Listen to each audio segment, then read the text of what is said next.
بسم الله الرحمن الرحيم. السلام عليكم ورحمة الله وبركاته. أعوذ بالله من الشيطان الرجيم. يا أيها الذين آمنوا كتب عليكم الصيام كما كتب على الذين من قبلكم لعلكم تتقون أياما معدودات، فمن كان منكم مريضا أو على سفر فعدة من أيام أخر، وعلى الذين يطيقونه فدية طعام مسكين، فمن تطوع خيرا فهو خير له، وأن تصوموا خير لكم إن كنتم تعلمون. شهر رمضان الذي أنزل فيه القرآن هدى للناس وبينات، فمن شهد منكم الشهر فليصم، ومن كان منكم مريضا أو على سفر فعدة من أيام أخر، يريد الله بكم اليسر ولا يريد بكم العسر، ولتكملوا العدة ولتكبروا الله على ما هداكم ولعلكم تشكرون. صدق الله. Barakallahu fiik. Terima kasih banyak Saudara Zuhair atas bacaan ayat suci Al-Qur'annya. Semoga bagi kita yang mendengar dan juga bagi Zuhair yang membacakan mendapatkan keberkahan di sisi Allah Subhanahu wa taala. Baik, terima kasih banyak. Tanpa berlama-lama lagi kita akan langsung mulai ke agenda kita. Saya izin untuk membacakan CV-nya dulu ya, Dok. Oh, oke, baik.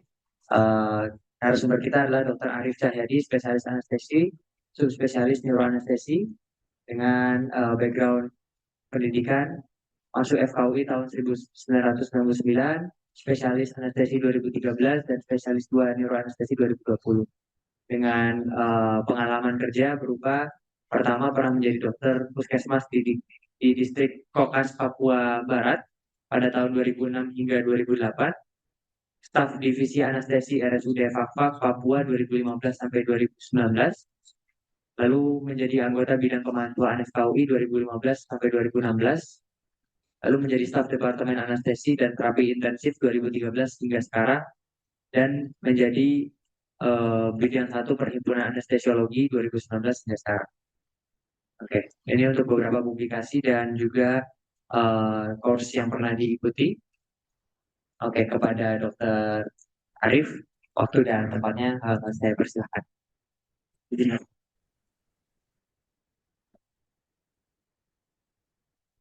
Bismillahirrahmanirrahim. Assalamualaikum warahmatullahi wabarakatuh. Waalaikumsalam.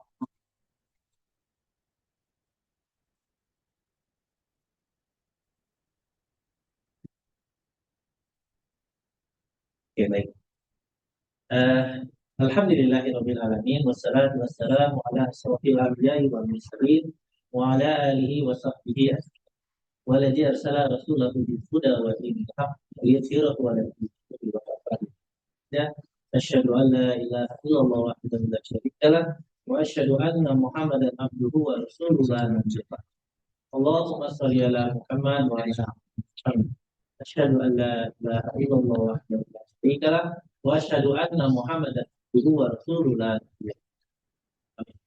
Rabbi shrah li sadri wa yassir li amri wa hlul 'uqdatam min lisani.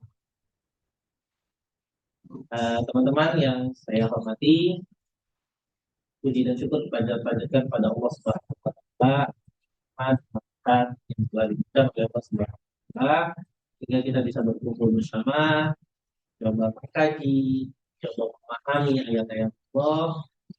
Mudah-mudahan dengan berkenan malaikatnya senantiasa mendoakan kita dan mengajarkan ampunan bagi kita. Mudah-mudahan ini bisa menjadi pemberat amal kita yang berbisa. Salam dan salam tak lupa kita aturkan pada junjungan kita Muhammad Sallallahu Alaihi Wasallam, Nabi terakhir, manusia yang paling sempurna. Tidak bisa habisnya kita ambil ibrah kebaikan dari kata-kata, perbuatan yang mudah-mudahan dengan kita niat untuk mengikuti beliau, beliau berkenan memberikan syafaatnya di hari ini. Hari ini saya diminta membawakan tentang judulnya keren, keren banget. Islamic Spiritual Care and Critical Illness, Guiding Patient During Their Panel. Waktu saya diberikan judul ini, sebenarnya waktu itu sempat berpikir, apa ya mau saya bahas? Alhamdulillah teman-teman sudah memberikan tornya. Jadi saya mengikuti dari tor ya, teman-teman. Tetapi sebenarnya kalau kita mencoba memaknai ini sebagai seorang petugas kesehatan, karena kita sering sekali bertemu dengan kondisi gitu ya, sakaratul maut, kematian, gitu ya, itu membuat kita takut kumpul. Padahal nasihat itu kan suatu hal yang kita harapkan ya, gitu ya. Dan salah satu nasihat yang terbaik itu adalah ketiga. Tapi karena seringnya kita ketemu gitu ya, sama kayak seorang anak kalau sering dimarahin lama-lama kan biasa aja ya dimarahin ya. Karena kita menganggap kematian itu menjadi sesuatu. Padahal itu banyak yang bisa kita ambil pelajaran. Dan setiap kematian itu punya sudut pandang yang ya, ya manusia punya amal perbuatannya, setiap manusia punya akhirnya masing-masing gitu ya, yang kita tidak tahu. Sesuai dengan ayat yang disampaikan oleh teman ya, ya dari surat Al-Qiyamah ayat 26 sampai 30. Kalla dzaba rohi wa qila roh wa zanna roh wattafatil saqi saq al ila rabbika yauma idzin. Sekali-kali jangan apabila nafas seseorang telah mendesak sampai kerongkongan dan dikatakan kepadanya siapakah yang dapat menyembuhkan, dan dia yakin bahwa sesungguhnya itulah waktu perpisahan, dan bertaut betis kiri dengan betis kanan, dan kepada Rasulullah pada hari itu. Ada sebuah kisah ya tentang nafas di kerongkongan yang tahu kita mencari sampai kita bagaimana seorang Fir'aun gitu ya, semua kekuasaannya gitu ya, eh, diambil oleh Allah, dan di saat terakhirnya beliau mengakui bahwa Allah rohnya. Tapi di saat itu sudah tidak laku lagi, sudah tidak bermakna lagi pengakuan. Dan sampai saat ini dipertahankan ya jasadnya oleh Allah gitu sebagai ibrah, sebagai nasihat buat kita gitu ya. Jasadnya masih ada gitu. Ikat ya. Itu jadi pelajaran bahwa kita nggak ya itu akan datang. Ada yang muda, ada yang tua, ada yang baru lahir, atau bahkan ada yang lahir gitu ya. Ada yang udah tua banget gitu ya, atau bahkan kalau dari sisi anestesinya asalnya asal 4 gitu ya, misalnya asal 4 atau asal 5 gitu ya, constantly in danger gitu ya, nah, dengan resiko kematian yang besar gitu ya. Tapi survive aja gitu. Tapi pernah juga bahkan baru-baru ini saya punya pasien gitu ya, baik-baik aja, nggak ada komorbid yang colok gitu ya, istilahnya yang secara dia mengancam, padahal terburuk kan. Jadi kematian itu masih rahasia dan akan selalu jadi rahasia karena memang ini adalah salah satu yang tidak dibuka oleh Allah Subhanahu wa taala. Tapi sudah ditentukan di Lauhul Mahfuz itu udah ada gitu. Kapan seorang itu mati itu udah ada. Dan yang bisa dimajukan ataupun dimundurkan. Oke. Nah, karena itu slide boleh. Kematian itu pasti akan datang. Ya. Nah, ini konten yang akan kita bahas hari ini. Pertama, apa sih kondisi kritis, perspektif kematian dalam Islam? Boleh dulu sebelum tata cara talqin gitu ya, ibadah-ibadah yang menjadi kewajiban pasien dan peranan dokter. Ini akan kita bahas.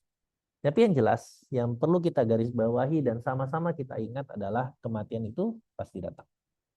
Oke, baik. Slide. Sekarang kita agak sedikit medis dulu. Apa sih kritis gitu ya? Jadi kalau kritis itu paling gampang ABCDE.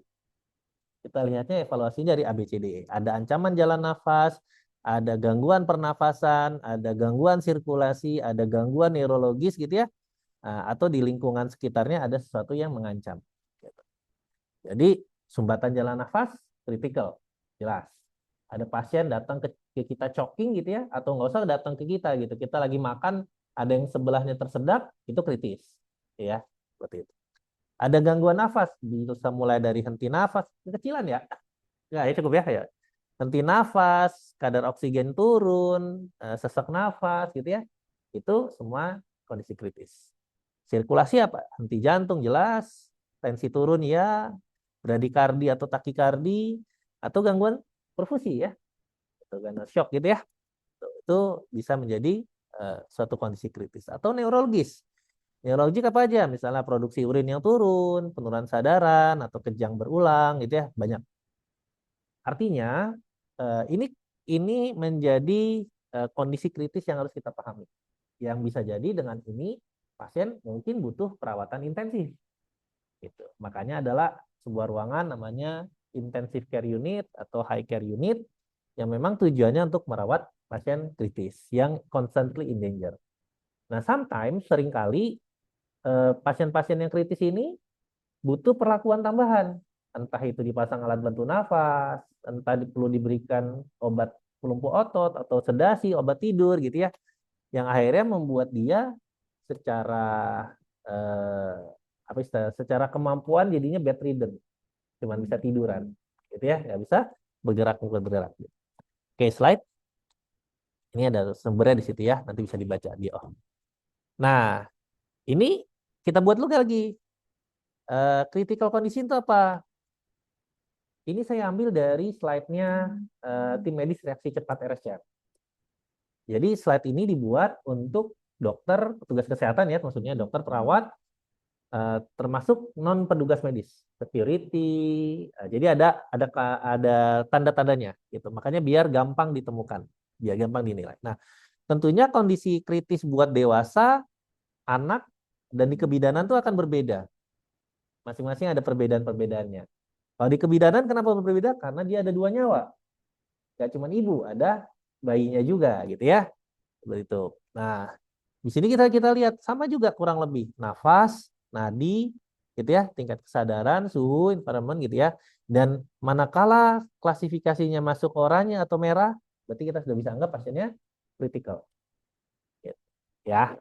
Jadi ini dibuat itu tadi bisa buat petugas kesehatan atau memang buat orang awam. Kan dibuat mudah biar gampang dilihat, dinilai. Nah, ini kalau yang skala-skala ini tabel ini buat petugas kesehatan. Nanti kalau yang non petugas kesehatan yang kayak tadi itu gampang ya. Nafas nggak? Jantungnya berdetak nggak? Kalau yang tadi kan cuma gitu ya, henti jantung, henti nafas gitu ya, sumbatan jalan nafas, itu buat orang. Tapi kalau yang petugas kesehatan udah ada parameter-parameternya. Oke, slide. Nah, sebenarnya kalau kita boleh mensimplifikasi, tentunya nggak sesimpel ini ya. Tapi kalau bisa kita boleh mensimplifikasi, tata laksana itu sebenarnya cuma 3. Apapun obatnya, apapun terapi infusnya, apapun cairannya, apapun operasinya gitu ya. Sebenarnya kalau kita bicara terapi itu cuma 3. Ada yang namanya resusitasi, jadi ada fase resusitasi. Kalau ada pasien datang ke kita pertama kali, kita pastikan dulu ada kegawat daruratan atau tidak. Kalau ada, resusitasi dulu. Oke. Nah, setelah resusitasi kita lewati, baru kita pikirkan, apa underlying-nya? Kenapa dia begini? Shock sepsis misalnya. Mungkin karena dia infeksi. Berarti underlying-nya adalah infeksi. Tata laksana infeksinya. Kalau perlu pembedahan. Misalnya kalau infeksinya di dalam intraabdominal gitu ya. Ya mungkin kalau memang perlu pembedahan. Tapi kalau perlu antibiotik saja. Treat underlying disease-nya. Atau misalnya apa? Aritmia. Aritmianya kenapa? Gangguan elektrolit, berarti kita treat elektrolitnya. Nah, jangan lupa ada yang namanya suportif juga. Jadi setelah resusitasi, setelah kuratif gitu ya, treat underlying disease, baru kita berpikir suportifnya. Suportifnya paling gampang di pneumonik disingkat dengan FASH. F-nya itu feeding, A-nya analgesi sedasi, gitu ya. T-nya trombotik profilaksis, pencegahan trombosis, karena ingat pasien yang diam saja tidak bergerak, resiko trombosisnya besar.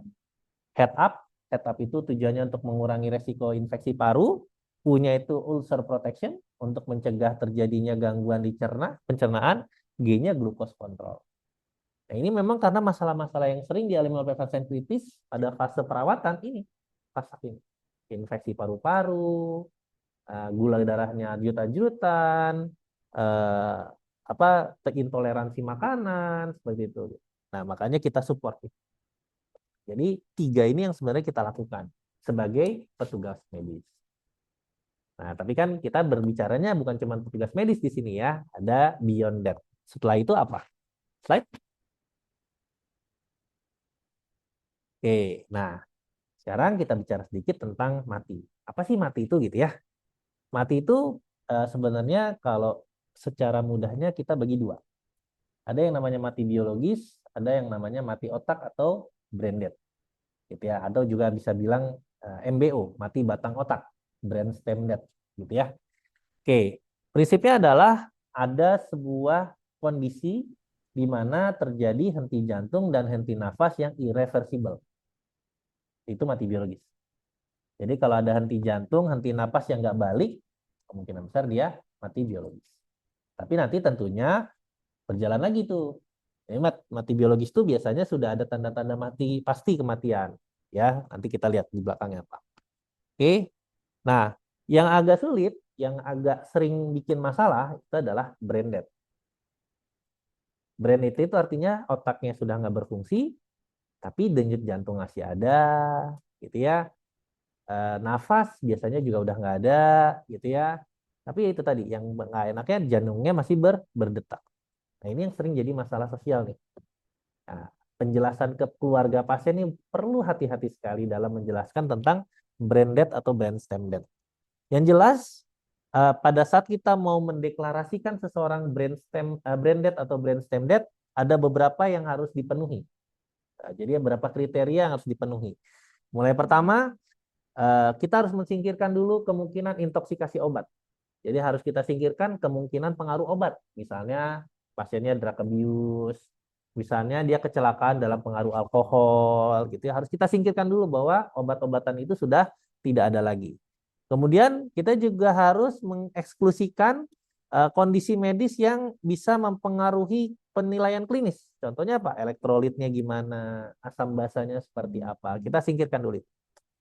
Kemudian kondisi klinisnya gimana? Nggak ada hipotermia, nggak ada hipotensi, tidak dipakaikan sedasi, tidak dipakaikan pelumpuh otot, gitu ya. Dan kemudian begitu kita periksa lagi klinisnya, kondisinya koma yang unresponsif. Taunya gimana? Biasanya di suction nggak ada respon. Biasanya orang di suction kalau dia masih bangun gitu ya, istilahnya bukan bangun sih, masih ada respon dari otaknya primitifnya, dia ada refleks batuk. Itu refleks clogging. Nah, ini nggak ada. Jadi unresponsif gitu. Terus juga biasanya nggak ada respon motorik. Walaupun, nah nanti ada hati-hati. Di brainstem death terkadang muncul yang namanya spinal reflex. Jadi respon spinal yang sebenarnya tidak berasal dari otak. Cuman muter-muter di spinal aja. Jadi gerak-gerak involunter. Itu. Nah, klinikal pemeriksaannya apa tadi? Itu tadi ya. Pertama koma, tidak ada gerakan motorik, refleks cahaya udah nggak ada, disuction nggak batuk, nggak ada refleks kornea juga hilang, okulopastibularnya juga dikasih cairan dingin nggak ada respon gitu ya. Kemudian baru habis itu kita coba tes apnu. Tes apnu. Nah, untuk tes apnu ini syaratnya asam basahnya normal dulu. Nah, setelah asam basahnya dipastikan normal, baru kita tes apnu. Nanti di tes apnu, begitu dia lepas dari alat bantu nafas, lama-lama karbon dioksida building up kan. Naik. Kalau normal, harusnya dia akan respon nafas. Nah, tapi kalau yang brain death biasanya enggak. Ya, jadi untuk menentukan kriteria kematian brain atau brainstem death ini. Ya. Oke, slide. Nah, kalau untuk biological death gampang sebenarnya. Paling gampang yang pertama itu, tidak ada lagi atau fungsi vitalnya baik otak, jantung, paru udah nggak balik istilahnya. Kemudian nanti setelah diikuti lagi 1-2 jam mulai tuh muncul kaku gitu ya. Rigor mortis. Kemudian nanti setelah itu muncul lagi yang namanya livor mortis atau lebam mayat. Sudah pada stase forensik? Belum? Nah, nanti di stase forensik melihat. Gitu ya. Seperti itu. Orang yang meninggalnya ditemukan dalam kondisi terlentang, begitu datang ke forensik, nanti bisa dilihat tuh. Di punggungnya muncul lebam-lebam biru-biru.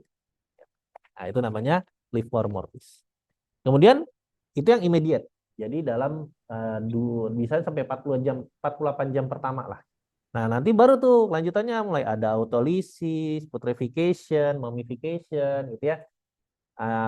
Paling gampang tuh sering kelihatannya tuh kalau yang bayi meninggal di dalam kandungan. Itu kalau nggak segera dilahirkan, nanti mulai tuh pas lahir, 2 hari kemudian baru dilahirin gitu ya, 2 hari atau 3 hari baru dilahirkan, nanti pas lahir tuh mulai terkelupas-kelupas kulitnya. Gitu. Jadi sudah mulai ada autolisis kita bilang. Ya. Oke, itu tanda pasti kematian biologis. Oke, slide. Jadi kalau dapat pasien unresponsif, udah kita RJP gitu ya, nggak ada respon-respon, jangan lupa cek ada tanda-tanda pasti kematian nggak. Jangan-jangan udah emang sudah meninggal gitu ya. Nah, kemudian kita juga membahas sekarang. Kalau karena kita kajiannya kajian Forum Studi Islam, kita kaji bagaimana sebenarnya Al-Quran memandang kematian. Ya, banyak sebenarnya.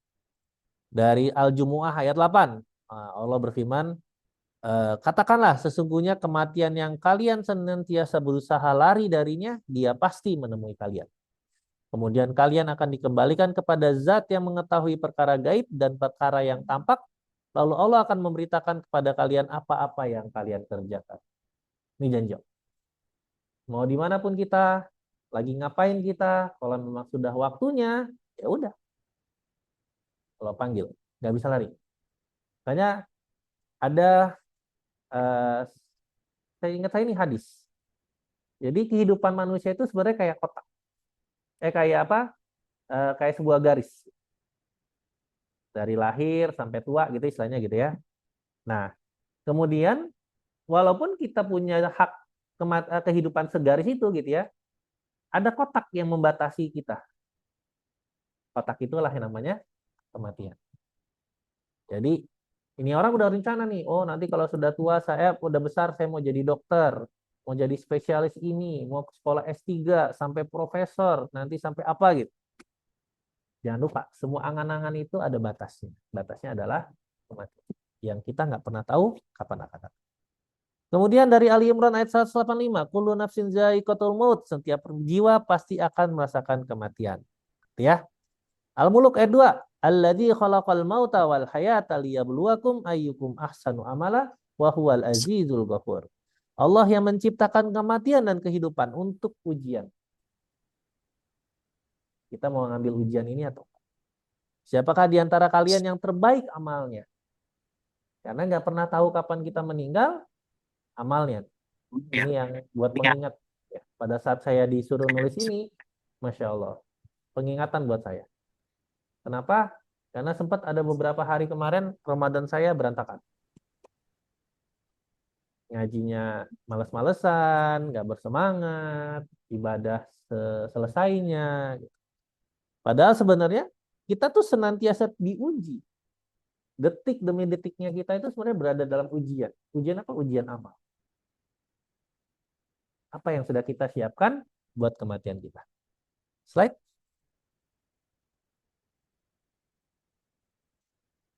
Kemudian Allah berfirman lagi dari Al-Hijr, wa'bud rabbaka hatta ya'tiyakal yakin, dan sembahlah Rabbmu sampai datangnya kematian. Kewajiban kita. Iyyaka na'budu wa iyyaka nasta'in. Kita hamba, abdu. Ya. Jadi kata ibadah dan hamba itu seasal. Sama. Makanya dia segaris tuh. Namanya hamba, tugasnya ibadah. Ya, sampai kematian memanggil kita. Dan Allah sudah mengingatkan kita, wala tamutunna illa wa antum muslimun. Jangan sekali-kali kita mati kecuali dalam keadaan muslim. Ya, nanti ini yang kita bahas terakhir. Bagaimana peran kita untuk memastikan bahwa setiap pasien kita matinya dalam keadaan muslim.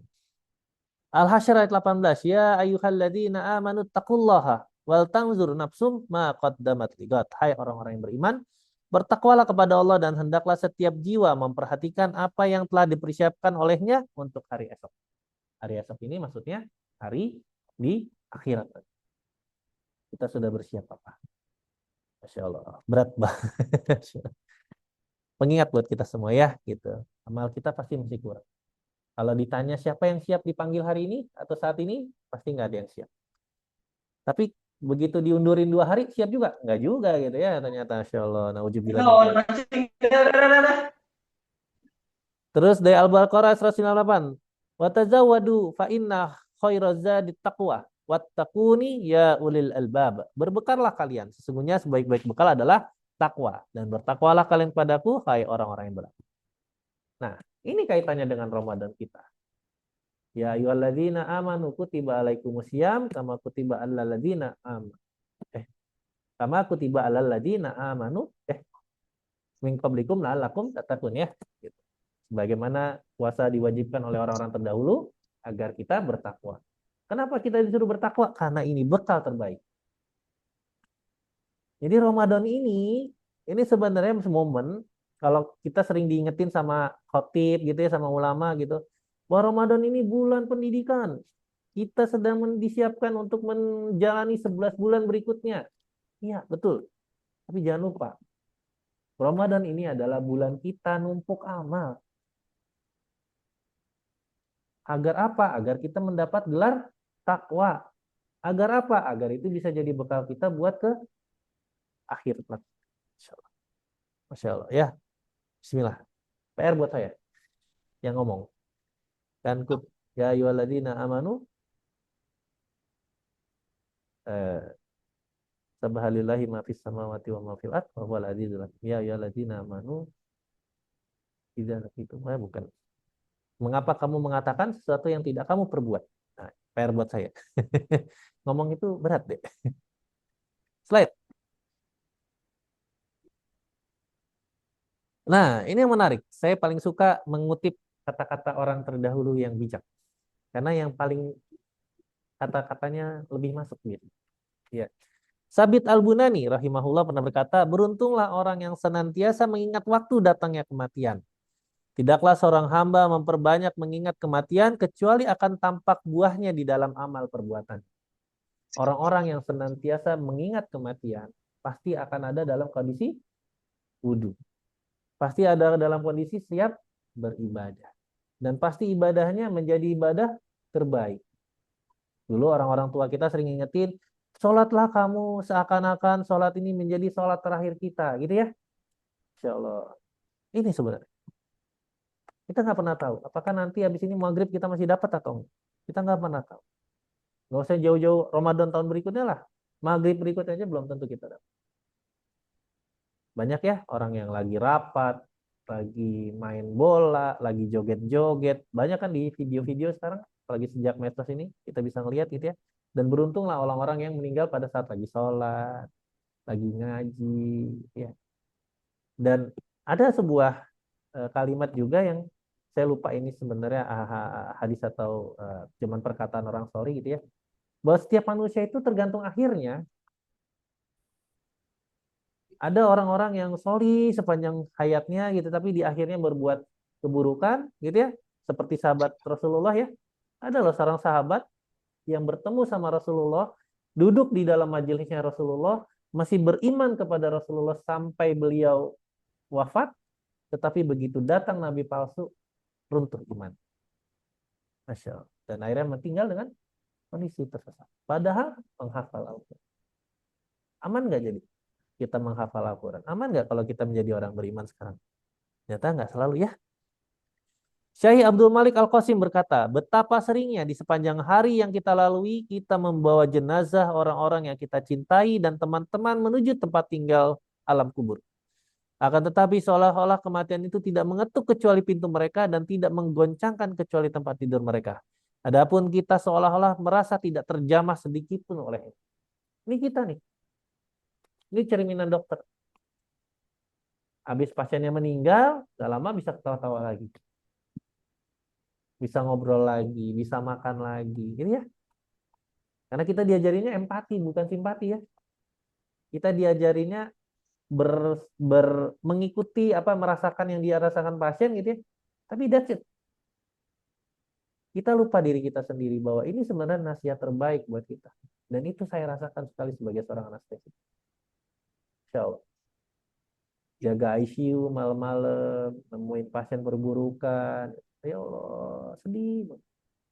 Walaupun sering juga dapat nasihat-nasihat baik gitu ya. Pernah dapat pasien gitu ya, anak muda, gagal ginjal, CKD. Tapi walaupun dengan kondisi seperti itu, lagi sesak berat waktu itu, overload gitu ya, masih minta diingetin sholat. Masya Allah. Ada pengingat-pengingat seperti itu. Makanya penting sekali kita punya teman yang mengingatkan kita, punya komunitas yang mengingatkan kita, dan itu mahal banget. Komunitas yang mengingatkan kita tuh mahal sekali. Jangan lepasin komunitas-komunitas itu. Ya. Ammar bin Yasir radhiyallahu anhu pernah berkata, cukuplah kematian sebagai pemberi nasihat dan pelajaran, cukuplah keyakinan sebagai kekayaan, dan cukuplah ibadah sebagai kegiatan yang menyibukkan. Kita cuma butuh kematian, kita cuma butuh keyakinan, dan kita cuma butuh ibadah. Anak saya sekolahnya, jargonnya, bermodal keyakinan, berharap kebesaran, berharap kemuliaan. Itu. Karena yakin itu mahal. Yakin itu mahal. Karena yakin itu sama dengan iman. Dan iman itu akan berbuah banyak. Manisnya iman itu berbuahnya banyak sekali. Ya. Al-Haris bin Idris rahimahullah pernah berkata, aku pernah berkata kepada Daud at-Ta'i rahimahullah, berikanlah nasihat untukku. Maka beliau rahimahullah menjawab, tentara kematian senantiasa menunggu kedatangan. Slide. Abu Darda radhiyallahu anhu pernah berkata, barang siapa yang banyak mengingat kematian, niscaya akan menjadi sedikit kegembiraannya dan sedikit kedengkian. Kemarin tuh 2 hari yang lalu adalah momen-momen bukan paling sih, salah satu momen lah ya. Salah satu momen buat orang tua untuk menjadi iri. Apalagi orang tua yang anaknya lagi mau masuk kuliah. Karena 2 hari lalu pengumuman SNBP. Ya. Dengar teman kita masuk, anaknya gitu kan. Pasti ya Allah, anak saya gimana ya gitu. Muncul iri kan? Muncul dengki ya. Padahal ya Allah, nggak ada manfaatnya. Di mata kematian, nggak ada gunanya itu. Ya, mau kita berharap seperti apa gitu ya, Allah yang berpunya kehendak. Jadi saya lagi dalam kondisi harap-harap takut. Ya, roja dan khaufnya harus imbang. Nggak boleh terlalu roja, tapi juga nggak boleh terlalu khauf.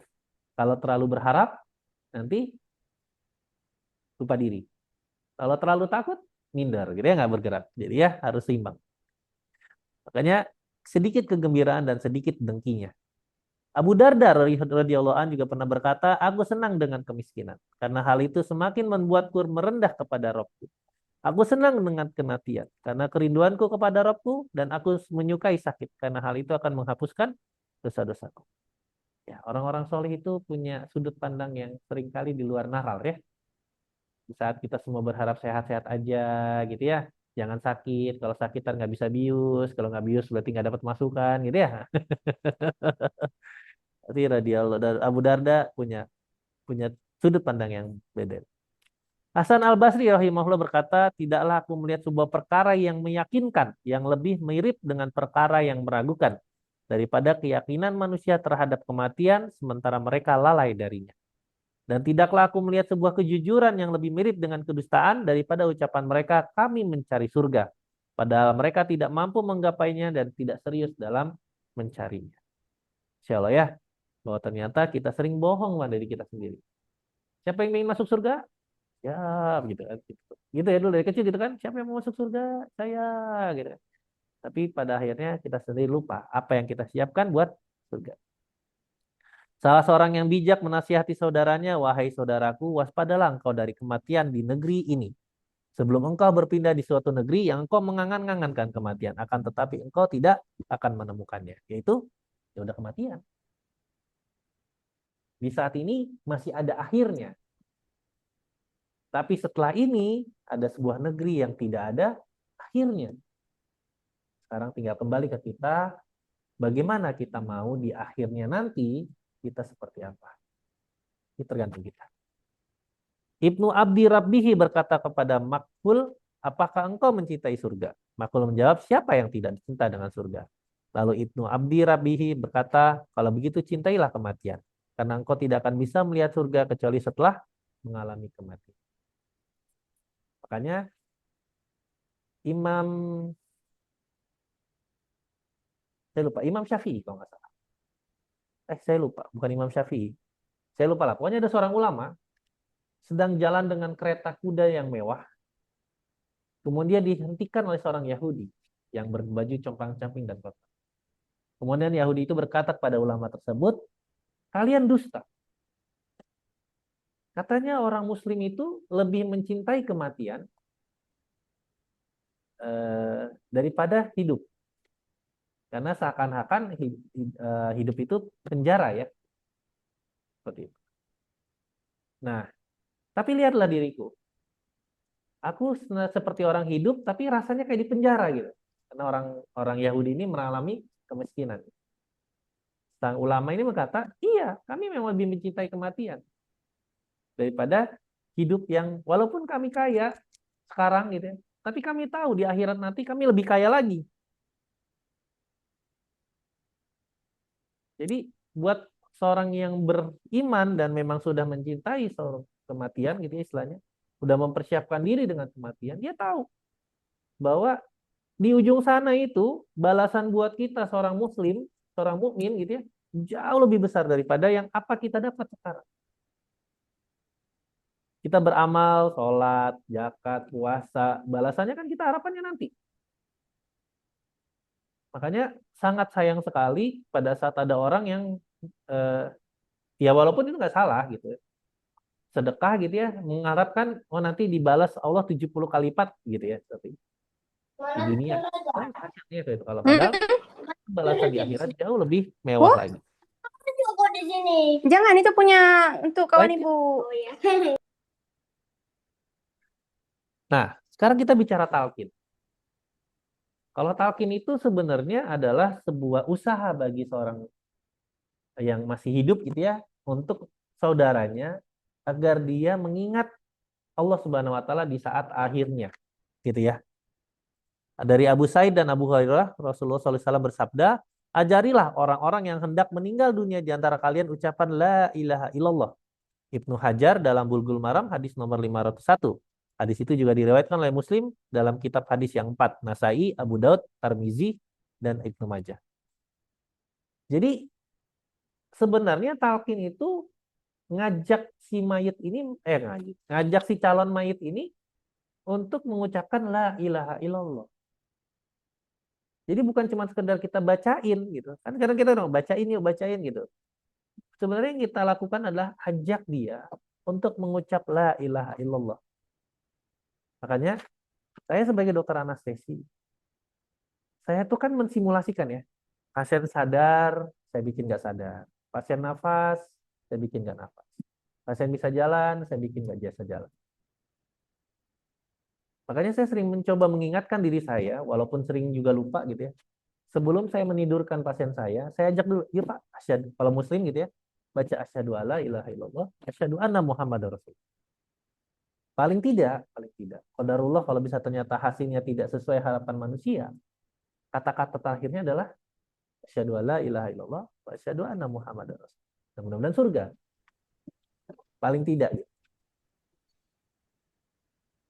Walaupun sih nggak berharap gitu, berharapnya mau bangun lagi. Siapa sih yang berharap pasiennya nggak bangun ya gitu. Seperti itu. Tapi paling tidak saya berusaha. Walaupun juga sering. Slide. Nah, sekarang kita bicara ibadah bagi orang sakit. Ini yang sering kita lupa sebagai seorang dokter. Dokter tuh fokusnya kasih obat tadi ya, resusitasi, kuratif, suportif gitu ya. Tapi kita sering lupa gitu bahwa pasien itu juga punya kewajiban. Orang yang tidak wajib sholat, sekali lagi, orang yang tidak wajib sholat itu salah satunya adalah yang kehilangan kesadaran. Jadi selama dia masih sadar, walaupun dia nggak bisa bergerak, walaupun dia dalam pelumpuh otot, masih wajib sholat nggak? Wajib. Dan manakala dia tidak melakukannya, dosa nggak? Dosa. Jadi bantulah pasien-pasien kita. Apalagi buat teman-teman yang nanti kerja di ICU, kerja di pasien yang nggak bisa gerak gitu istilahnya gitu ya. Jangan lupa, ingatin pasiennya sholat. Ingetin pasiennya untuk tetap zikir, ibadah, apalah yang bisa dilakukan. Ya, wahai orang-orang beriman nih, udah dikasih kemudahan padahal sama Allah. Al-Maidah ayat 6. Apabila kamu hendak melaksanakan sholat, maka basuhlah wajahmu dan tanganmu sampai siku. Dan sapulah kepalamu dan basuhlah kedua kaki sampai kedua mata kaki. Ini kan ayat tentang wudhu ya. Jika kamu junub, maka mandilah. Dan jika kamu sakit, ya, atau dalam perjalanan, atau kembali dari tempat buang air, atau menyempuh perempuan, maka jika kamu tidak, nih saya nggak tahu kenapa dikasih tinta silang, Pak. Maka jika kamu tidak memperoleh air, maka bertayamumlah dengan debu yang baik, usaplah wajahmu dan tanganmu dengan debu itu. Allah tidak ingin menyulitkan kamu, tapi Dia hendak membersihkan kamu dan menyempurnakan nikmat-Nya bagimu agar kamu bersyukur. Jadi, tugas kita sebagai petugas medis, bantuin pasiennya wudhu. Kalau dia nggak bisa gerak, kan ada perawatnya. Ada keluarganya. Bantuin gitu. Dapat pahala nggak? Dapat pasti kita insya Allah. Jadi akhirnya kerja kita bukan cuma cari duit. Kerja kita bismillah dapat ibadah juga gitu. Minimal gitu. Walaupun tentunya dengan kita keluar rumah berniat ibadah, insya Allah kerja kita jadi ibadah. Tapi kan ada ibadah yang bisa kita lakukan juga gitu sebagai petugas kesehatan. Ajak pasien kita sholat, bantuin dia sholat. Gitu. Kayak tadi pasien saya yang CKD, minta dibantuin wudhu. Kemudian sholat. Minta ditutupin auratnya, kemudian dia sholat. Walaupun pakai alat bantu nafas gitu ya, pakai ventilator gitu ya. Tapi karena dia sadar, ini minta sholat. Anak muda, umur 18 tahun. Ya, saya. Tapi sayangnya udah kena CKD. Slide. Al-Baqarah ayat 184. Yaitu beberapa hari tertentu. Ini salat tentang puasa ya. Maka barang siapa di antara kamu sakit atau dalam perjalanan, lalu tidak berpuasa, maka wajib baginya mengganti sebanyak hari yang dia tidak berpuasa. Nah, jadi ya kalau sakit nggak wajib puasa tentunya. Jadi yang lagi dengan ventilator ya nggak apa-apa dong ya nggak puasa ya. Gitu. Seperti itu. Jadi nggak masalah. Tapi kita sebagai dokter harus belajar nih. Nanti kan udah saya dapat ya, kayak kemarin saya punya pasien. Dok, saya masih pingin puasa, boleh nggak? Kalau obat infus, menurut fatwa ulama, boleh. Nggak batalin puasa. Infus obat ya. Tapi kalau cairan, batal. Obat asma, batalin sholat nggak? Batalin puasa nggak? Nggak batal. Inhaler, semprot, nggak batal. Jadi kita sebagai dokter harus belajar nih, fikih-fikih kesehatan gitu yang berkaitan dengan kita gitu. Jadi nanti kalau pasien nanya, kita bisa jelasin. Obat infus boleh. Tapi obat minum kalau minumnya pakai air ya nggak boleh. Tapi kalau obatnya ditelan doang mungkin bisa kali. Kalau saya boleh. Tapi kan nggak gampang ya nelen obat ya. Kayak gitu. Oke, slide. Al-Baqarah 196. Dan sempurnakanlah ibadah haji dan umroh. Tetapi jika kamu terkepung musuh, maka sembelilah hadiyu yang mudah didapat. Jangan kamu mencukur kepala kamu sebelum hadiyu kamu sampai di tempat penyembelihan. Dan jika kamu ada yang sakit, maka dia wajib berfidyah dengan berpuasa, bersedekah, dan kurban. Jadi agama kita ini mudah. Allah tuh tidak ingin menyulitkan. Yang Allah inginkan cuma dua. Menyempurnakan nikmatnya agar kita bersyukur. Allah tuh maha baik. Allah tuh maha penyayang, maha pengasih gitu. Nggak ada sedikit pun Allah tuh mau menyulitkan kita. Cuman kita yang bikin susah. Kita aja yang nyusah-nyusahin diri kita sendiri kadang gitu. Apa ya misalnya contoh yang menyulitin diri kita sendiri ya. Nah kadang gini, pergi nih kayaknya ntar nih musim mudik ya, ntar lagi mudik kan. Gitu. Ada beberapa orang yang pokoknya tetap ingin sholatnya on time, nggak di jamak, nggak di kosor. Boleh nggak? Boleh. Di jamak di kosor boleh nggak? Boleh juga. Tapi ada tapinya. Allah menyukai manusia yang mengambil kemudahan yang Allah berikan. Jadi kan kesannya kalau kayak gitu kayak sombong ya. Walaupun ya mungkin bukan itu sih gitu. Jadi kesannya kalau ada orang yang nggak mau ngambil kemudahan dari Allah kan kayak sombong ya. Walaupun sebenarnya boleh-boleh aja, ada yang salah. Tinggal balik lagi inamal amalu binniyat wa innamal likulli imri'in ma nawa. Kan balik lagi ke niat kita. Oke, slide. Nah, kita sebagai dokter diajarinnya kan ini ya. Diajarin nggak? Dapat nggak? Dulu, 7 star dokter ya. Kita tuh care provider, decision maker, communicator, community leader, manager, peneliti, dan jangan lupa kita punya keyakinan. Ajarin pasien-pasien kita keyakinan. Nah,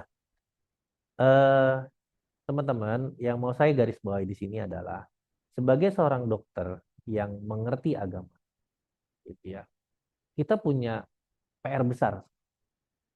Salah satu yang kita mungkin rasakan saat ini adalah kapitalisme kesehatan. Ya, bagaimana kesehatan tuh menjadi industri, kesehatan tuh menjadi seorang, ya kita kayak saya gitu kerja kayak dapat jasa medis gitu ya. Jadi kamu melayani kalau kamu dapat jasa. Padahal kalau kita belajar di zamannya Rasulullah SAW, tabib itu dikirim oleh negara.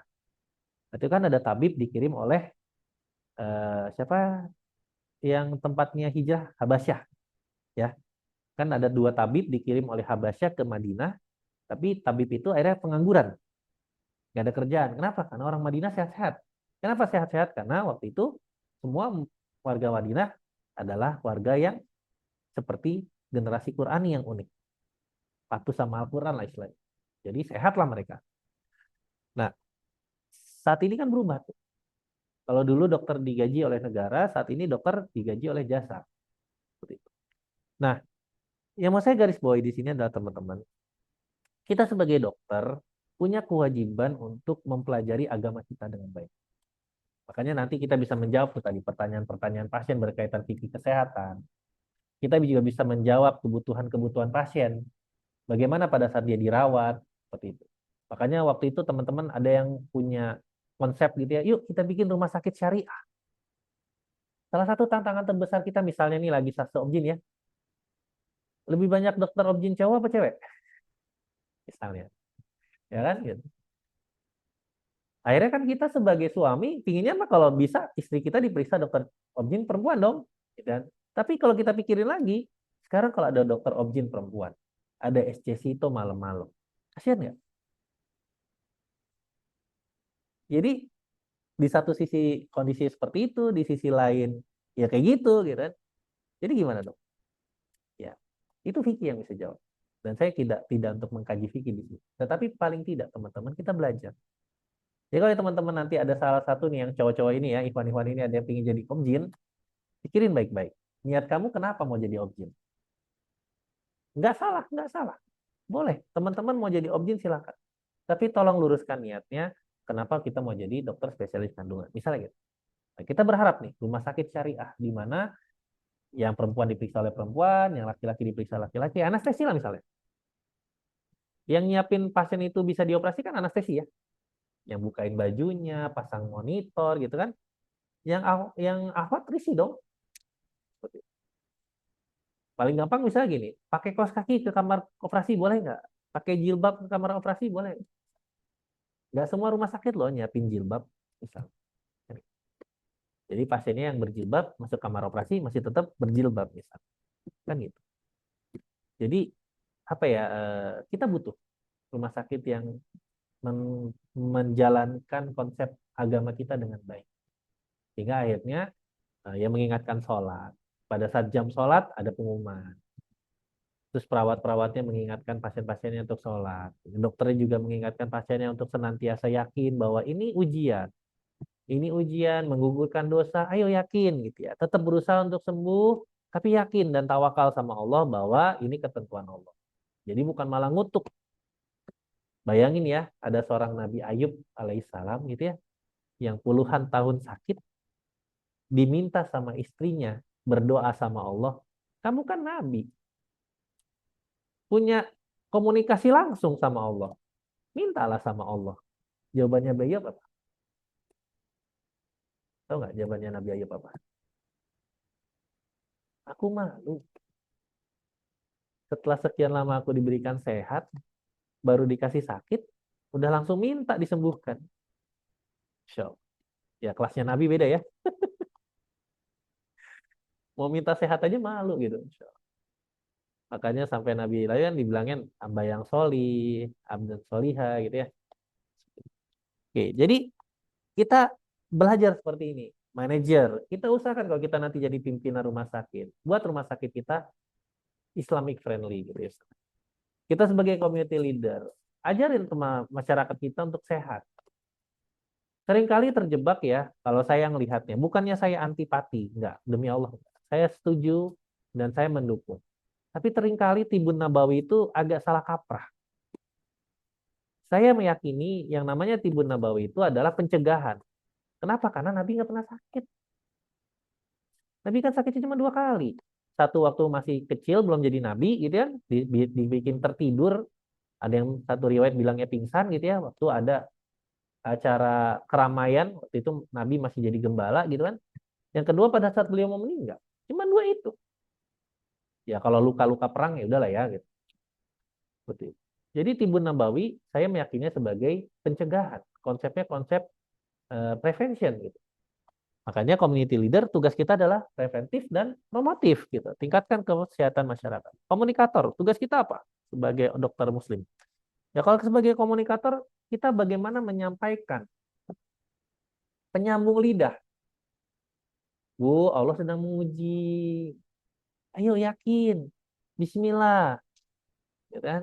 Yang lagi ngeden misalnya nanti dapat apa ibu hamil lagi mau melahirkan, ayo Bu, istighfar gitu.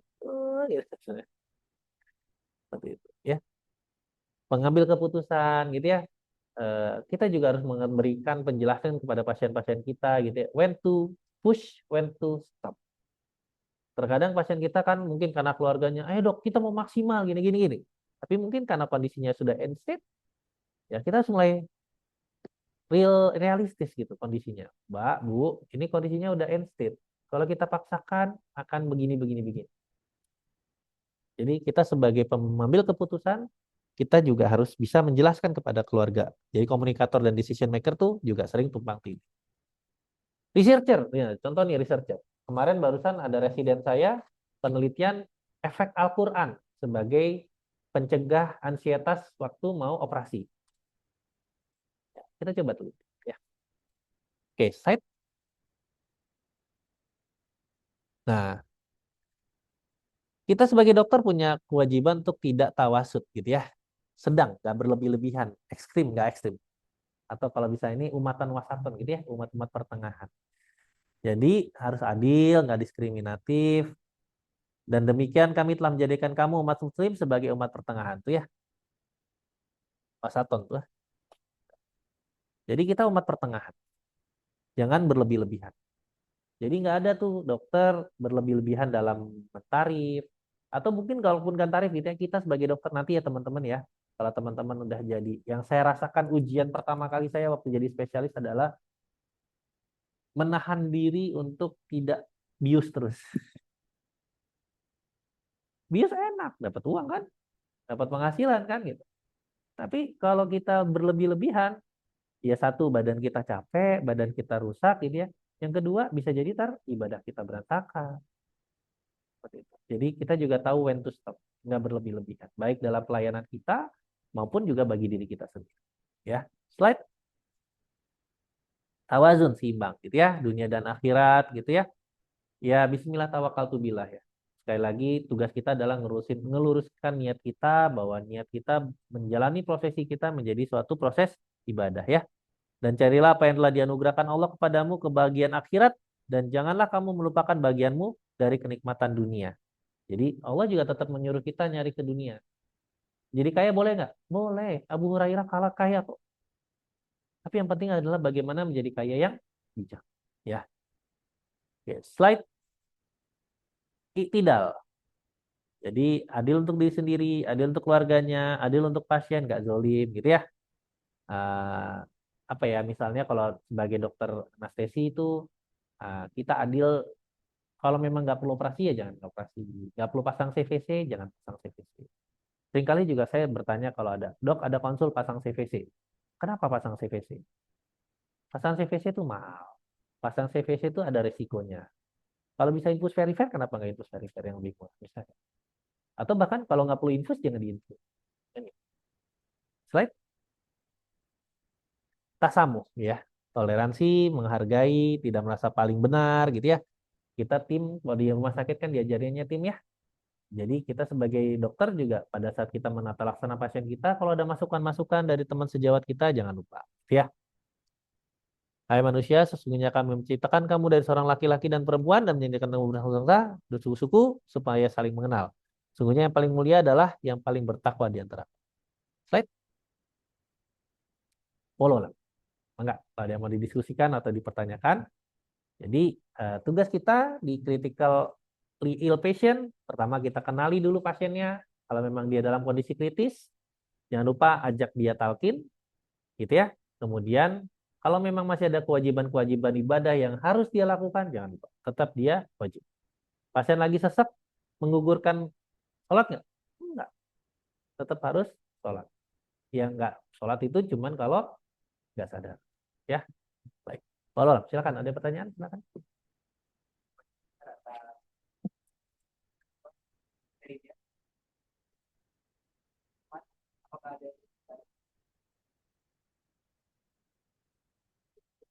Waalaikumsalam warahmatullahi wabarakatuh. Kalau talkin pada pasien masih punya kesadaran, cuma alat bantu nafasnya tapi tidak bisa secara nafas, itu gimana? Baik. Oke, talqin itu kan sebenarnya mengajak ya. Mengajak seseorang untuk mengucapkan la ilaha illallah Muhammad Rasulullah. Ya. Kalau misalnya dia tidak bisa ngomong gimana? Lanjutnya yang diran. Ya, paling tidak yang kita harapkan gitu ya, pasien ini tetap mengucapkan dalam hati. Karena kita kan nggak tahu yang diucapkan di hati seperti apa. Kan iman itu kan dilafalkan dengan kata-kata, diyakini dengan hati, diwujudkan dengan amal perbuatan. Kan gitu. Paling tidak hatinya tetap meyakini bahwa Allah sebagai Tuhan, Muhammad sebagai Rasul. Harapannya kita gitu. Jadi tetap ditalkin saja, kewajiban kita ngajak, masalah hasil kan bukan haknya kita ya. Apakah setiap pasien yang kita talkin atau keluarga kita bahkan yang kita talkin berhasil? Ulang bisa kan? Nggak ada yang tahu kan? Jadi yang tahu adalah cuman si calon mayat dengan Allah Subhanahu. Jadi tugas kita usaha dan kewajiban kita adalah talqin. Ya, monggo silakan ada pertanyaan lain? Boleh boleh. Oh banyak. Oh wow.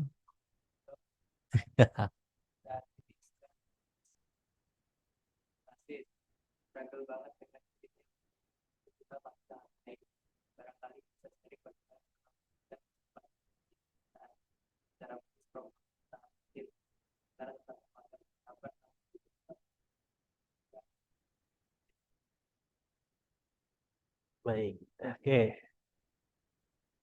Ya saya senang dengan kata-kata relatif bahwa ternyata walaupun dia sakit, belum tentu yang sakit ini meninggal lebih dulu ya. Bisa saja yang sehat malah dipanggil dulu. Walau alam. Gini, pertama pasien-pasien yang memang sudah end state, dalam kondisi end state, itu memang yang pertama kali harus kita lakukan kalau menguatkan, kan tugas kita kalau di medis adalah palliative treatment ya. Kalau sudah end state, tugas kita adalah palliative treatment. Prinsip palliative treatment itu adalah membuat pasien itu nyaman dengan tidak mengurangi hak-hak dia, hak-hak tubuhnya tentunya ya, secara biologis untuk dapat makan, dapat minum, dan termasuk salah satunya adalah menghilang sakit. Ya. Di mana-mana pada saat seseorang mengalami rasa nyeri yang berlebihan, pasti nggak bisa mikir. Jadi kalau kita mau ngajak seseorang berdiskusi, meyakini, ayo tetap yakin Allah yang besar akan menyembuhkan. Paling tidak kalaupun nggak sembuh, Allah menggugurkan dosa kita, ayo tetap yakin. Gitu. Kalau dia merasakan nyeri, nggak bisa. Jadi pasti yang harus diatasi pertama nyerinya dulu. Artinya, semua pasien-pasien yang memang kondisinya end state, apapun sebabnya, baik mungkin kanker gitu ya, atau mungkin yang lain, misalnya CKD, yang bolak-balik cuci darah, atau mungkin PPOK gitu ya, penyakit paru obstruktif yang bolak-balik sesek gitu ya. Kita buat nyaman dulu. Butuhannya apa? Kalau nyeri berarti kita kasih analgesik yang adekuat.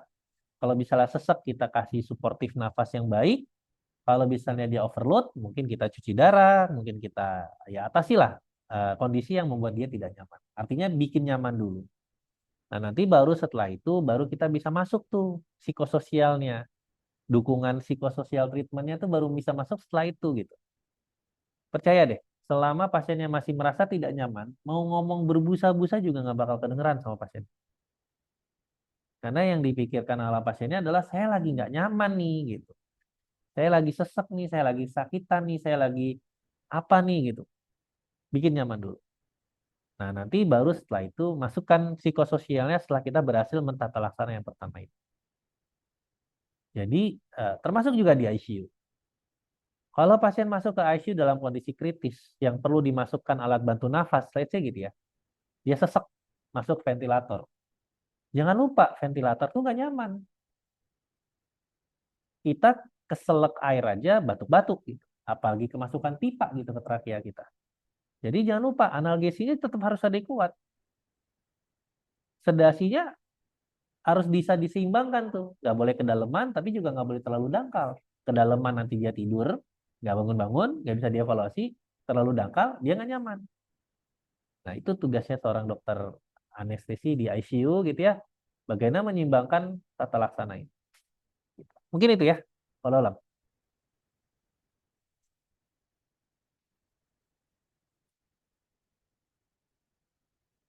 Masih sama nih dok. Heeh. Tapi di pasien condition jaga ini sering-sering. Ya, itu bagus tuh. Ya, oke. Memang balik lagi sebenarnya teman-teman komunitas itu penting. Saya meyakini gitu ya. Kata-kata ustadz saya gitu ya, Ustadz Rahmat Abdullah almarhum, Allahumma. Beliau berkata, seberapa kuat kita semampu sendiri. Kalau berjamaah aja kita nggak kuat. Namanya jamaah manusia. Pasti ada kelebihan dan kekurangannya. Namanya manusia kan, kumpulan manusia pasti ada kelebihan dan kekurangan. Tapi percayalah, pada saat kita berjamaah, kita akan melihat banyak kebaikan dari jamaah. Nah, termasuk juga seperti ini. Dalam kondisi on end state gitu ya, berkumpul bersama orang-orang yang mengalami kondisi yang serupa gitu ya, saling sharing gitu ya. Ya tentunya kalau bisa dapat komunitas muslim lebih baik lagi gitu ya. Tapi paling tidak gitu ya, saling menguatkan tuh akan lebih bagus kalau dia dalam kondisi yang sama gitu, setara. Makanya kan tadi nih kan gitu, pasiennya tetap bermartabat dan setara gitu. Tidak dianggap sebagai orang yang dikasihani. Gak semua orang senang dikasihani kan seperti itu. Aduh kasihan ya dia kena ini gini-gini. Gak seperti itu. Jadi tetap bermartabat. Eh, Kalau pengalaman saya gitu ya pribadi, kebetulan orang tua saya juga PPOK gitu ya, bapak saya PPOK. Ya saya cuma mengingatkan beliau, Pak, kalau sakit, udah nggak nyaman, sesek, stop. Tapi saya nggak pernah ngelarang. Alhamdulillah jadi sampai saat ini umur 72 tahun, masih ke Subang pakai motor, pulang bawa pisang 200 kilo ya, 2 kintal gitu ya, kiri kanan naik motor, masih jalan aja gitu. Ya udah nggak apa-apa, beliau kan masih tetap menikmati hari-harinya gitu kan. Waktu itu masih ke masjid walaupun dekat rumah tapi naik motor gitu. Ya udah ya emang kalau jalan karena kan ada tanjakan dia udah nggak terlalu kuat. Ya udah. Apa yang bisa kita buat beliau nyaman ya? Jangan disuruh anak orang tua di rumah aja, nggak keluar-keluar gitu. Nanti malah jadi cepet sakit. Kalau saya sering bilang ayam yang diem aja disangka sakit tapi dipotong ya. Ayo, ayam kalau jalan-jalan sehat ya berarti kan gitu. Saya sering bilang juga sama orang tua, "Duh, Dok, maaf ya pasien apa anak saya rewel gitu." Bu, tenang, Bu. Kalau anak ibu rewel artinya sehat. Anak yang aktif tidak kooperatif itu sehat. Kalau anak anteng-anteng aja sama orang asing malah aneh ya. Gitu. Seperti itu. Jadi memang prinsipnya setuju. Bagaimana kita memposisikan dia tetap bermartabat. Dan yang paling mudah adalah carikan komunitas. Bukan mudah sih. Yang paling bisa kita lakukan salah satunya adalah cari komunitas. Makanya saya ingat sekali dulu waktu saya S1 gitu ya, salah satu pembelajaran yang diajarkan kepada saya itu nama posyandu lansia gitu ya, senam asma gitu kan. Itu sebenarnya kan bentuk-bentuk komunitas ya. Community approach ya gitu ya. Asma didekati secara komunitas dengan senam asma. Yang saya ingat sekali di senam asma itu yang salah satu diajarin karena sebelum saya asma ya. Yang diajarin tuh cara batuk. Cara batuk, terus kita kontrol rutin gitu ya. Jadi kita diajak periksa waktu itu karena belum COVID ya. Jadi diajak periksa apa? FEV ya, force expiratory volume ya kan gitu. FEV kita berapa gitu kan. Force vital capacity-nya kita berapa gitu kan diperiksa tuh gitu. Jadi gitu. Jadi ada senamnya, ada latihan batuk, ada pemeriksaan berkala buat kondisi asma kita. Kemudian kita ada komunitas gitu, ngobrol bareng, ngasih tahu. Karena asma itu kan penyakit yang nantinya begitu besar, makin paham, makin jarang dia kambuh gitu kan. Karena udah tahu penyebabnya apa, pencetusnya apa. Nah, sama seperti ini di kita sebagai muslim gitu ya. Komunitas yang baik itu penting buat kita. Buat penyakit hati terutama ya gitu ya. Buat kita gitu ya. Saling menyemangati satu sama lain gitu. Ngelihat teman kita ngaji gitu ya, pasti pasti kita yang normal tuh ngerasa pingin ngaji. Kalau yang normal ya, kalau yang kalau yang baik-baik saja imannya, pasti kita pingin ngaji ngelihat teman kita ngaji. Ngelihat teman kita sunnah, sholat sunnah gitu, pasti juga kita pingin gitu sholat sunnah. Jadi termasuk juga bagaimana kita menata laksana penyakit itu sebagai pendekatan komunitas. Apalagi buat pasien-pasien kronik. Tuh. Makanya salah satu yang dilakukan di Ashifa tuh Masjid Ashifa buat pasien-pasien anak yang mengalami kebutuhan khusus gitu ya dengan kelainan kongenital, ada pertemuan rutin tuh. Sebulan sekali kalau nggak salah. Waktu itu saya pernah diminta ngisi kajian gitu. Jadi ngobrol-ngobrol sama ibu-ibunya gitu. Tapi yang menarik di situ adalah yang kelihatan ibu-ibunya. Bapaknya mana nih ya? Seperti itu. Jadi ya seperti itu. Setuju saya pendekatan komunitas itu. Enggak, ada pertanyaan lain?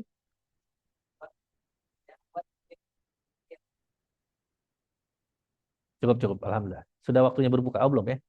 Masih lama ya?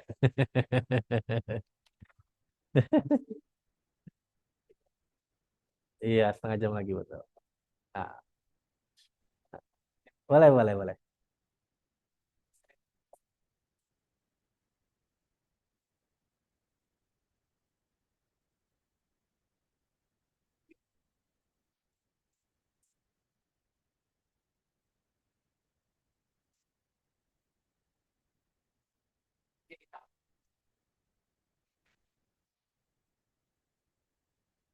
Sok. Jadi kayak sih gitu kayak apa makannya Pak. Itu kira-kira Baik, Arab siap. Saya tuh dulu waktu pertama kali baru lulus anestesi gitu ya, jaga di RSCM nemenin senior saya ngikut gitu. Saya diusir sama senior saya. Gara-gara waktu kita inform konsen pasien mau operasi, pasiennya tuh infeksi ya, DM ulkus gitu ya. Mungkin sih dalam kondisi sepsis ya. Jadi berarti kemungkinan oksigenasi ke otak sudah mulai terganggu ya. Atau memang pasiennya sendiri nyolot, walau alam bisawab gitu ya. Jadi omongannya tuh gak enak lah itu. Baru masih muda gitu kan, agak ikut tersinggung ya. Jadi gini, sebenarnya jadi dokter tuh susahnya adalah kita nggak boleh tersinggung. Karena apalagi kalau yang ngomong ini pasien atau keluarga pasien, mereka dalam kondisi yang lebih tidak baik dibandingkan kita. Sesusah-susahnya kita sebagai seorang dokter, percayalah pasien kita, keluarganya mengalami kondisi yang lebih susah dibandingkan kita. Paling tidak kita ke rumah sakit ini bahkan kita digaji. Mereka ke rumah sakit ini mereka bayar. Dari situ itu aja kan udah kita udah bisa melihat ya sudut pandang yang berbeda. Artinya begini teman-teman. Pada saat kita mencoba memposisikan diri kita dalam posisi keluarga pasien atau keluarga sebagai posisi pasien gitu ya. Tentunya pada saat kita menjelaskan, memberitahukan, mulai dari cara, pemilihan kata, gesture, intonasi, itu penting. Dan itu memang nggak bisa kalau nggak pakai jam terbang. Jadi teman-teman mulai harus melatih. Makanya di situ tadi 7 star dokter salah satu yang harus digarisbawahi adalah kita communicator. Harus bisa ngomong kita. Jadi dokter yang diem aja itu susah tuh tar hidupnya. Gitu. Even dokter forensik sekalipun harus ngomong. Teman saya habis mengotopsi kasus wah gitu ya. Habis itu Instagramnya jadi dipenuhi oleh follower. Puluhan ribu bahkan. Dari sebelumnya cuma 1.000 berapa, jadi 80.000 sekian. Mayoritas hater. Kayak gitu. Terus ya karena pada saat beliau mengungkapkan fakta yang beliau temukan, saya percaya akan integritasnya beliau gitu. Jadi saya yakin apa yang beliau katakan fakta gitu. Ternyata tidak semuanya setuju gitu.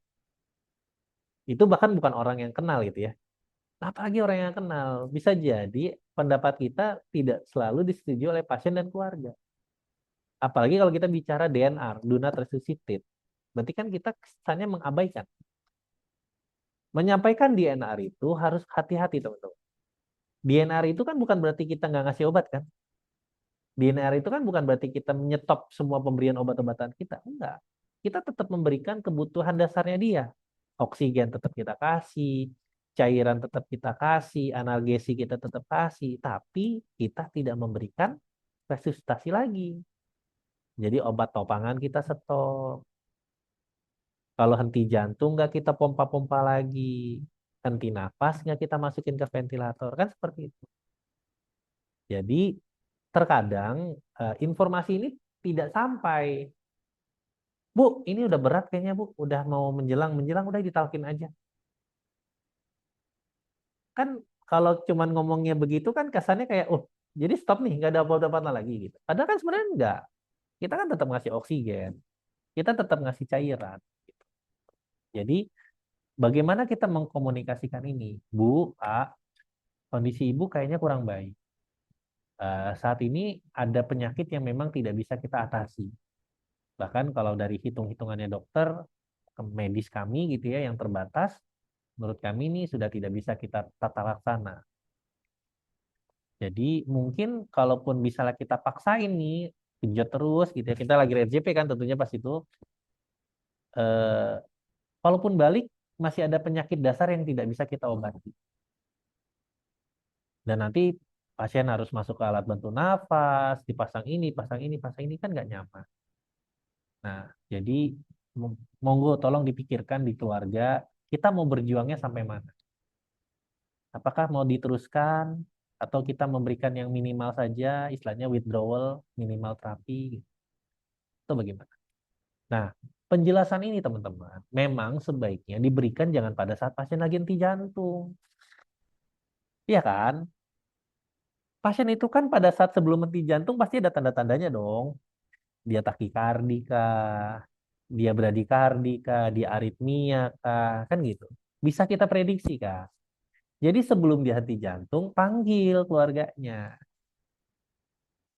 Menjelaskan pada saat kondisi kalut pasti beda.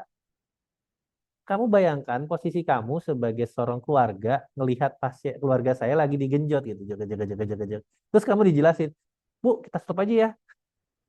Beda kan penerimaannya dengan dia masih dalam kondisi nafas sendiri, apa sendiri. Terus kita jelasin ada kemungkinan-kemungkinan ini. Nah, itu yang sering nggak nyampe. Penjelasan sebelum waktunya.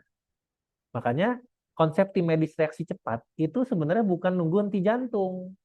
Makanya kan tadi kan merah ya. Merah, hijau, oranye, kuning gitu ya.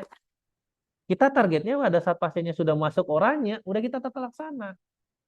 Wah, nadinya mulai naik nih, gitu kan. Masih 120 gitu kan. Ayo langsung kita tata laksana. Kenapa dia takikardi? Jangan dibiarin. Kenapa dia takipnu? Jangan dibiarin. Gitu. Mulai dia naik nih itu kan seperti itu. Nanti skornya berapa? Pada saat dia masih 18-20 kan satu baru kan.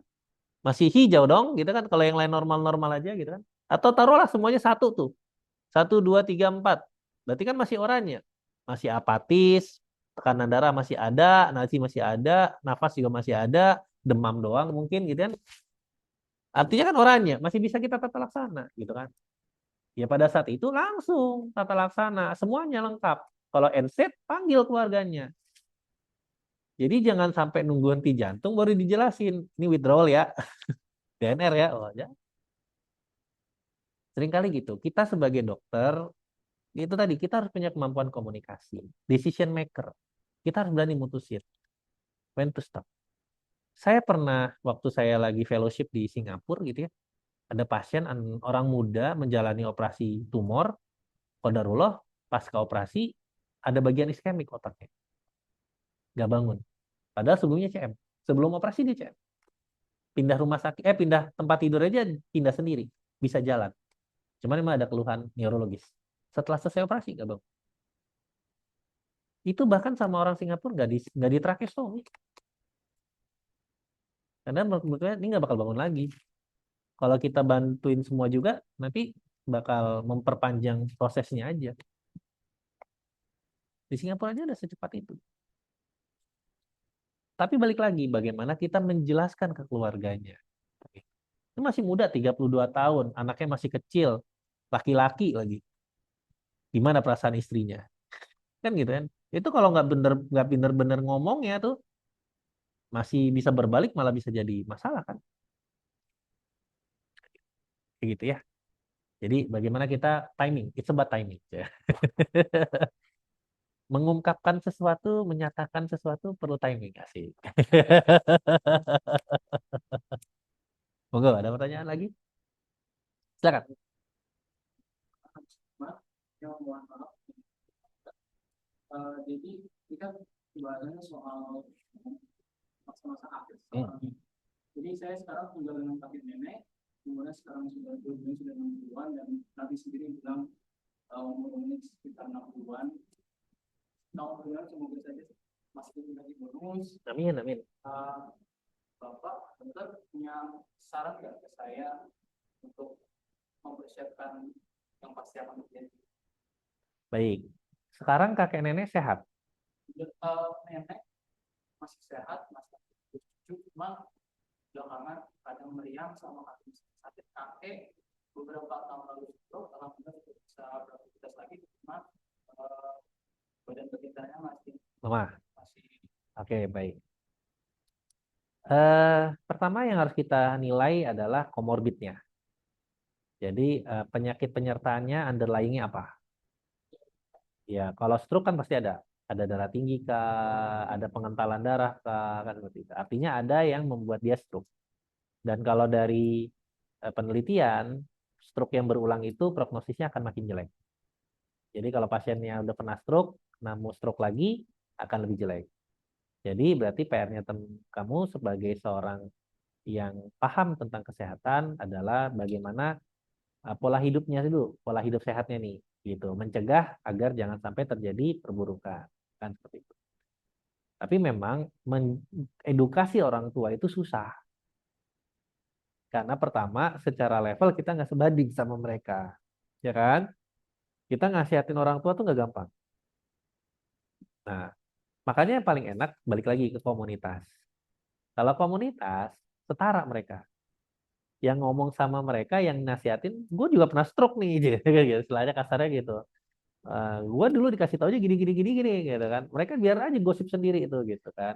Jadi mereka saling mengedukasi satu sama lain. Walaupun sering juga hoax, ya. Saya juga ngelihat entah kenapa kecenderungannya orang-orang tua itu ikut grup banyak hoaxnya gitu ya, kan gitu.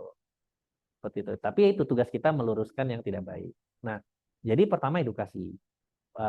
Kalau nanti udah masuk modul MPI, modul pre-internship, lagi modul. Oh, lagi definisi. Oke, baik. Berarti nggak tahu. Ya, oke. Jadi gini, yang pertama kali kamu harus pelajari gitu ya. Kan berarti sebagai orang awam ya, lay rescuer di sini ya. Kalau sebagai lay rescuer itu, kamu harus mempelajari dulu. Nah, sakitnya apa nih? Sakitnya apa? Underlying-nya apa? Nah, nanti habis itu baru dipilah-pilah. Mana yang treatable, mana yang untreatable. Gitu. Misalnya contoh gini, ini stroke. Sekarang ada kelemahan. Nah, kelemahan ini bisa balik nggak? Jawabannya ya dan tidak. Kalau fisioterapinya baik, waktu stroke serangan cepat diatasi, bisa saja membaik.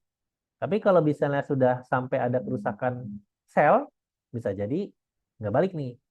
Nah, itu kan dipelajari dulu itu kan seperti itu. Nah, artinya kalau ada kerusakan yang tidak bisa balik lagi, kemungkinan besar nggak balik nih. Tuh, jadi untreatable istilahnya. Tapi kalau misalnya dia darah tinggi, dia DM, kencing manis, itu harusnya masih bisa ditata laksana dong. Kan gitu. Pakai obat, pakai gaya hidup, makanannya diatur, kan kayak gitu. Olahraga, diajak olahraga, kayak gitu. Nah, tugas kita sebagai sebagai orang yang mengerti, sebagai yang lebih muda, memprovide itu. Sama kayak kita mengurus anak ya. Orang tua itu kan kayak anak. Ya, gimana kita mengurus anak kita? Apa yang dia butuhkan nih untuk bisa hidup dengan baik? Sekolah yang benar, makanan yang bergizi kan gitu. Nah, ini kebalikannya. Sekarang kita orang tua yang lagi kita jagai. Tuh, jadi bagaimana dia bisa hidup dengan baik. Kayak gitu. Itu aja. Pertama sih pelajarin itu. Nah, salah satunya makanya mungkin pada saat berobat temenin. Gitu. Jadi biar sama-sama paham. Nah, kalau kita bicaranya end of life, nah ini banyak faktor ya. Eh, kita kan nggak mungkin berandai-andai ya. Tapi misalnya nih yang kakek nih, karena pernah ada riwayat stroke, artinya kemungkinan dia mengalami stroke lagi besar. Kalau penyakit dasarnya tidak kita atasi. Nah, kalau bisa di stroke lagi, balik lagi penilaian ke kita sendiri. Ini kakek sudah 60 tahun. Stroke kedua, kelumpuhan misalnya, atau mungkin nggak sadar bahkan gitu, sampai nggak sadar. Kalau yang kemarin kan cuma lumpuh doang, tapi sampai nggak sadar. Nah, sekarang balik ke kalau kakek lebih baik bukan kamu yang mutusin. Ada anaknya soalnya. Nah, anaknya yang mutusin. Mau dibawa ke rumah sakit nggak? Dari situ dulu. Pada saat serangan kedua nih, kakek masih mau dibawa ke rumah sakit atau enggak? Itu. Itu yang harus diputuskan kalau bisa. Jangan, tapi jangan jangan sekarang. Kalau sekarang dibicarain nggak baik. Tapi nanti pada saat serangan.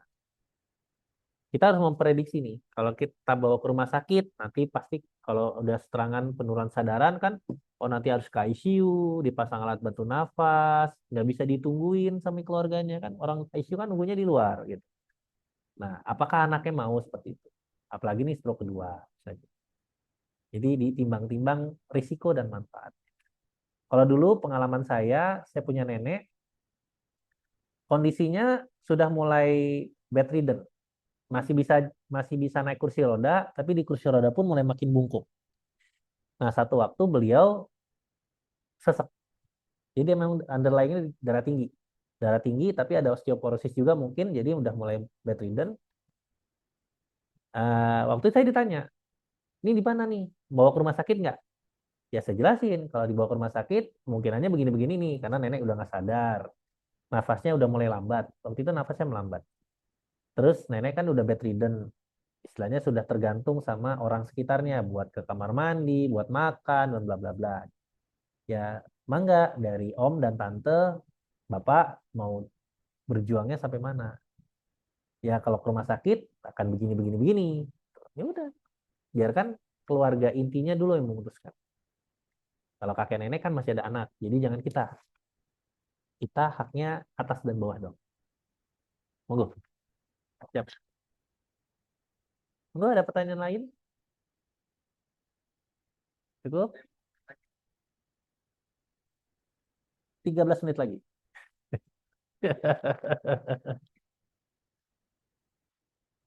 Ya,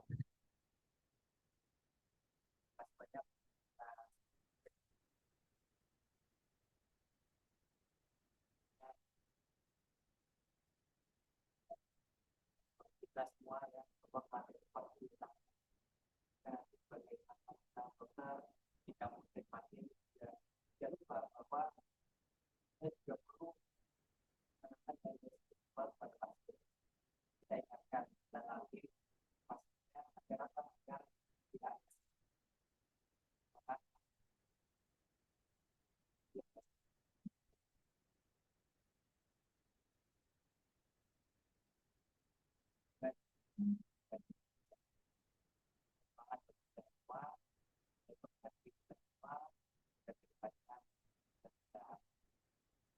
kita menjadi pasien kita pengalaman dan oh Allah, repot-repot. kita ingin terlalu Cepat kalau khair. Terima kasih. Siap. Terima kasih ya. Siap, insya Allah.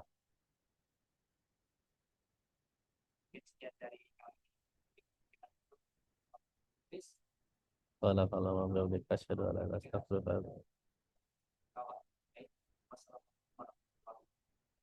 Waalaikumsalam warahmatullahi wabarakatuh.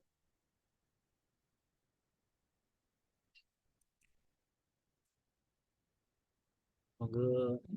Masya